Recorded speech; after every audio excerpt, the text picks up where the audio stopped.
vamos a partir este bloque con una pequeña fe de ratas del problema que acabamos de resolver.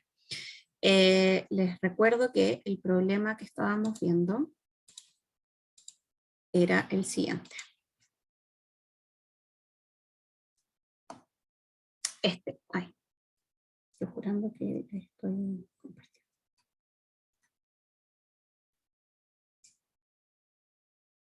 Ya, era este problema, ¿cierto? Teníamos esta caldera donde ocurre un intercambio de calor y queríamos saber a qué temperatura abandonan los gases hacia el quemador desde acá. ¿A qué temperatura abandonan este equipo estos gases? Y resulta que del problema, si lo miramos así tal cual, el intercambio de calor ocurre de forma tal que este fluido frío absorbe energía, ¿cierto? Para poder calentarse de 25 hasta la temperatura de saturación y incluyendo el cambio de fase desde líquido saturado, ¿cierto? A vapor saturado.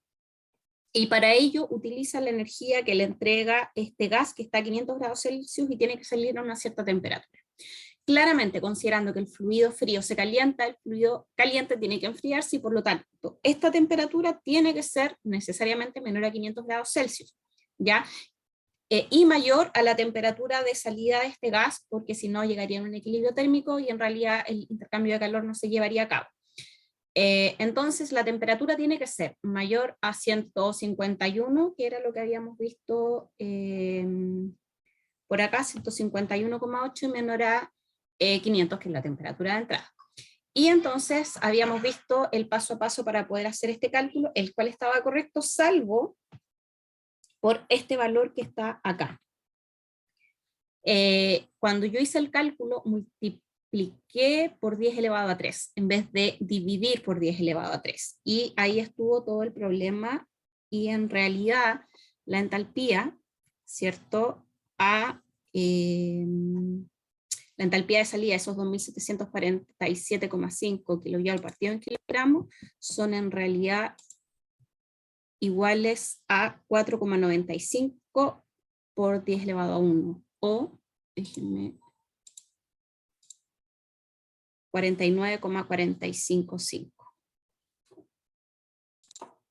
Esto es 49,55 kJ por mol, que es un valor bastante más razonable que este valor gigante que cuando lo mencioné de todas maneras me pareció muy grande, pero en fin, no lo corregí en su momento. Y entonces todo esto está correcto y por eso siempre es importante, y yo hago tanto énfasis en trabajar primero de manera algebraica, porque básicamente esta ecuación que está planteada aquí está correcta. Y el paso a paso que les mostré en el Excel está correcto. ¿Qué es lo que cambia? Es simplemente el valor de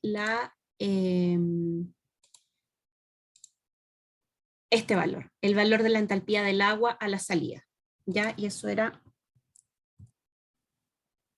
kilojoule partido en mol. Y con eso, en realidad, ¿cierto? Esta variación de entalpía del agua es 9,499 kilojoules, que es bastante más pequeño que el valor que habíamos calculado antes. Y ahí sí juega un papel un poco más importante, ¿cierto?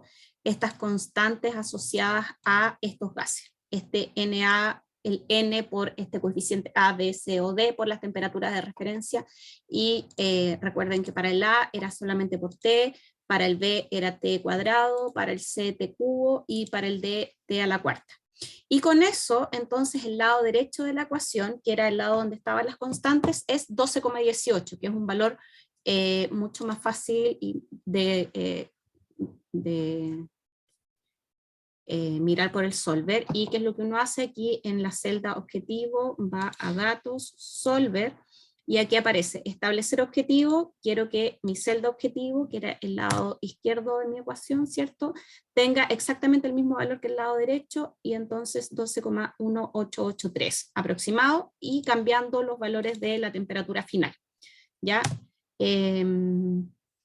Y ahí ustedes aprietan resolver con el GRG nonlinear y les aparece que la solución es 299,6. Esa es la temperatura, 299,6 grados Celsius. Esa es la temperatura a la que salen los gases de este intercambiador de calor. Eso. Espero que no haya sido demasiado terrible este error que cometí en la primera parte de la clase.